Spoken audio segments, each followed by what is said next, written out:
Jaya Manggala. Umat Buddha di Palembang, Sumatera Selatan menggelar penyalaan pelita sakti dan puja bakti, dilanjutkan prosesi Pradakisna atau mengelilingi wihara sebanyak 3 kali di Wihara Dharma Kirti Palembang dalam rangkaian ibadah Waisak. Selama pelaksanaan Pradakisna diiringi pembacaan sutra dan farid. Di sela prosesi umat melakukan penghormatan pada relik Buddha Sakyamuni yang diletakkan di bawah pohon Bodhi. Penghormatan untuk pertama kali dilakukan di Palembang dalam perayaan Waisak. Relik Buddha Sayakmuni merupakan hasil kremasi Buddha Sayakmuni yang didatangkan dari Malaysia. Nah, hari ini kita pradaksina, kita mengeluarkan relik Buddha.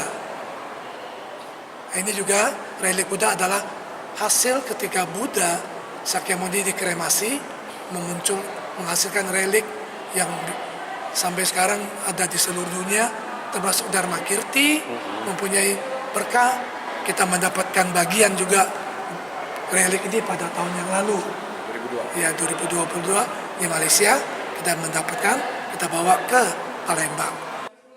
Setelah mengelilingi vihara 3 kali, relik Buddha Sakyamuni dibawa ke altar Dharmasala. Pradakisna dilakukan sebagai penghormatan dan mengikuti ajaran Sang Buddha dalam kesehariannya.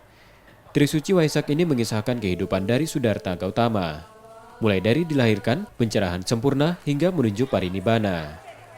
Ya, Waisak 2567 ya, tahun Buddhis ini hubungan antara masyarakat dengan masyarakat, hubungan masyarakat dengan pemerintah itu berjalan sesuai dengan kaidah dan menimbulkan suatu hubungan yang harmonis sehingga terciptalah negara yang damai. Dan kita berharap dengan hari suci Waisak ini juga kita umat Buddha merenung ya, adanya perenungan dan kita menyambutnya dengan sukacita. Tahun ini perayaan Waisak bertema harmonis masyarakat damai negaranya sebagai momentum kehidupan berbangsa serta bernegara yang harmonis. Yudi Kiswanto, Kompas TV, Palembang, Sumatera Selatan.